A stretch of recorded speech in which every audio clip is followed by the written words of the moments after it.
एक समय की बात है कि एक गांव में दो भाई बहन अपनी बूढ़ी माँ के साथ रहते थे।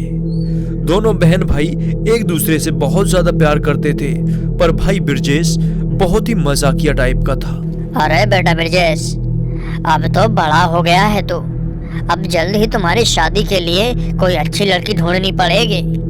हाँ माँ, इनकी शादी जल्दी करवा दो। वैसे भी ये पूरे दिन आवारा बनकर यहाँ से वहाँ घूमता रहता है, ना ही कोई काम करवाता है और ना ही ये एक पल के लिए घर पर भी रुकता है। मोंटी, तुम चुप ही करो। फालतू चुड़ैल की तरह मेरे पीछे पड़ जाती हो। अपना काम करो, मुझे मत समझाओ, समझे? ऐसा बोलकर ब्रजेश बाहर घूमने चला जाता है और शाम को लौटकर जब घर वापस आ रहा होता है कि रास्ते में एक पिंकी नाम की बहुत ही सुंदर लड़की मिलती है। अजी, क्या मैं आपके साथ थोड़ी दूर तक चल सकती हूँ? मुझे अकेले जाने में डर लग रहा है। अरे आप थोड़ी दूर ही नहीं, बहुत दूर तक मेरे साथ चल सकती हो। और फिर दोनों साथ में चलने लगते हैं और फिर ब्रजेश अपने गांव के पास पहुंच जाता है। अरे ब्रजेश जी, आपका विचार मेरे घर चलने का है क्या? आपका घर कब का ही आ गया है, घर नहीं जाना चाहोगे क्या? अरे हाँ, गांव इतने जल्दी आ गया, पता ही नहीं चला तुम्हारे साथ तो। पिंकी जी, आप कहाँ रहती हो और यहाँ क्या लेने आई थी? जी ब्रजेश जी, मैं यही आगे वाले गांव में रहती हूँ और मैं रोज यहाँ घूमने के लिए आती हूँ। जिसके बाद ब्रजेश वहाँ से चला जाता है और घर आकर बहुत खुश होता है। अरे भैया, क्या बात है, आज बहुत ज्यादा खुश नजर आ रहे हो। आज से पहले तो मैंने तुम्हें कभी इतना खुश नहीं देखा। कुछ भी नहीं, बस मैं तो ऐसे ही हमेशा खुश रहता हूँ। और हाँ, मुझे जल्दी से खाना लेकर आओ, मुझे बहुत तेजी से भूख लग रही है। फिर ब्रजेश खाना खाकर सो जाता है, पर ब्रजेश को पूरी रात नींद ही नहीं आती है और वह सुबह का इंतजार करता रहता है। फिर जैसे ही अगला दिन होता है, ब्रजेश सुबह सुबह जल्दी तैयार हो जाता है। तभी उनकी माँ लक्ष्मी उनसे पूछने लगती है, अरे बेटा, आज तुम इतने सुबह सुबह तैयार होकर कहाँ जा रहे हो? और वैसे तो दोपहर तक पड़े रहते हो। जी कहीं नहीं माँ, आज मेरे दोस्त का बर्थडे है ना, वहीं जा रहा हूँ। ऐसा बोलकर ब्रजेश फिर वहीं पिंकी के पास पहुँच जाता है और वहाँ फिर से उन्हें वह पिंकी मिल जाती है। अरे वाह, क्या बात है, आज तो बहुत जल्दी आ गए। कहाँ जा रहे हो? अरे भला, मैं इतने सुबह सुबह कहाँ जा सकता हूँ? बस मैं तो आपसे ही मिलने आया था। कल पूरी रात नींद ही नहीं आई, ऐसा जो तुमने मुझ पर जादू किया है।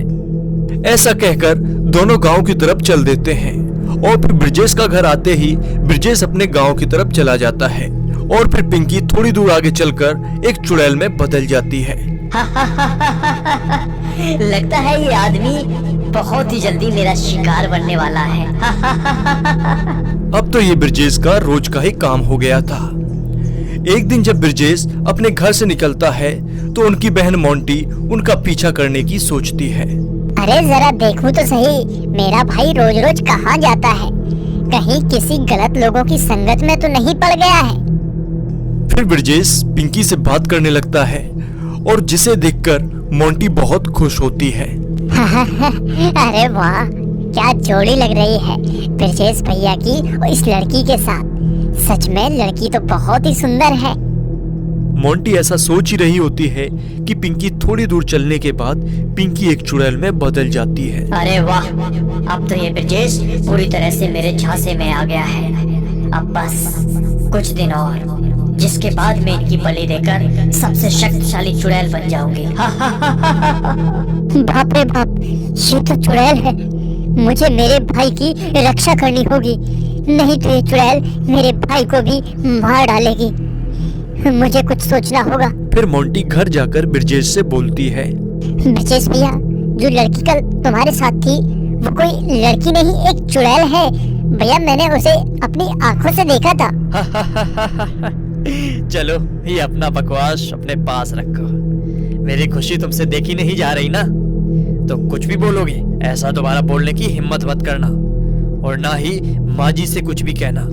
अगर माँ जी से तुमने कुछ भी बोला तो समझ लेना। ऐसा कहकर ब्रजेश घर से निकल जाता है और यहाँ उनकी बहन मोंटी बहुत ज्यादा परेशान होकर सोचती है। हे भगवान, अब मैं क्या करूं? ऐसे तो ये चुड़ैल मेरे ब्रजेश भाई को मार ही डालेगी।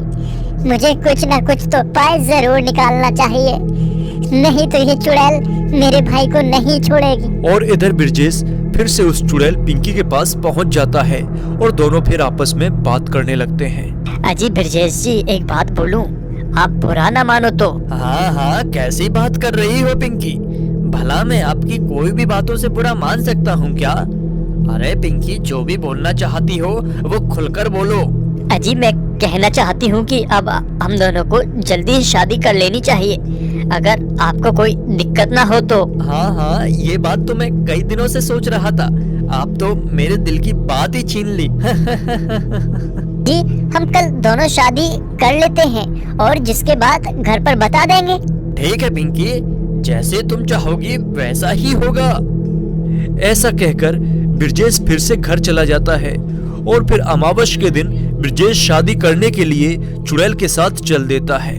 और आगे एक बहुत पुरानी हवेली के पास चुड़ैल रुककर बोलती है, रुको यहीं पर, हम लोग यहीं शादी करेंगे। यहाँ पर शादी?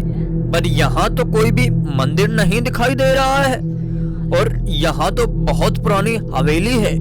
यहाँ मुझे डर लग रहा है, चलो कहीं मंदिर में चलें। नहीं, मुझे किसी मंदिर में नहीं जाना, मुझे यहीं तक तुझे लेकर आना था। आखिर बहुत दिनों बाद मेरा ये सपना पूरा होगा। अब मैं तेरी बलि देकर सबसे शक्तिशाली चुड़ैल बन जाऊंगी।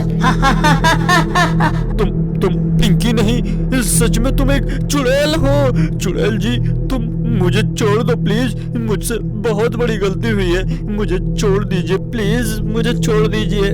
और इधर मोंटी एक तांत्रिक बाबा के पास पहुंच जाती है और उनसे बोलती है, तांत्रिक बाबा जी, आप मेरी मदद करें प्लीज। मेरे भाई को एक चुड़ैल ने अपने जाल में फंसा लिया है और उनसे वो आज अमावस के दिन बलि देना चाहती है।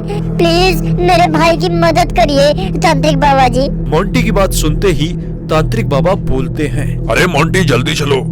अगर थोड़ा सा भी टाइम हो गया तो वो चुड़ैल ब्रजेश को जान से मारकर उनकी बलि अपने पिशाच राज को चढ़ा देगी, जिससे वो बहुत ताकतवर बन जाएगी। फिर मैं भी उन्हें कभी भी नहीं हरा पाऊंगा। और फिर जैसे ही चुड़ैल ब्रजेश की बलि देने वाली होती है कि तभी वहाँ तांत्रिक बाबा मोंटी के साथ में पहुँच जाता है। ए ठहरिए चुड़ैल, तुम इस ब्रजेश को छोड़ दो, वरना मैं तुम्हें अभी तुरंत खत्म कर दूंगा। नहीं, मैं इसे नहीं छोड़ूंगी, तुझे जो करना है वो कर ले। फिर चुड़ैल के ऐसा कहने के बाद तांत्रिक बाबा गुस्से में आ जाता है और चुड़ैल को अपने मंत्र से जलाकर मार डालता है। तांत्रिक बाबा जी, आपका बहुत बहुत धन्यवाद हमारी मदद करने के लिए। तो दोस्तों, ये कहानी कैसी लगी कमेंट्स बॉक्स में बताइए। इसके अलावा इस वीडियो को लाइक करिए और 5 स्टार यूट्यूब चैनल को सब्सक्राइब भी कर लीजिए। वीडियो देखने वाले सभी भाइयों का दिल से धन्यवाद। अब मिलते हैं अगले वीडियो में, तब तक के लिए बाय बाय।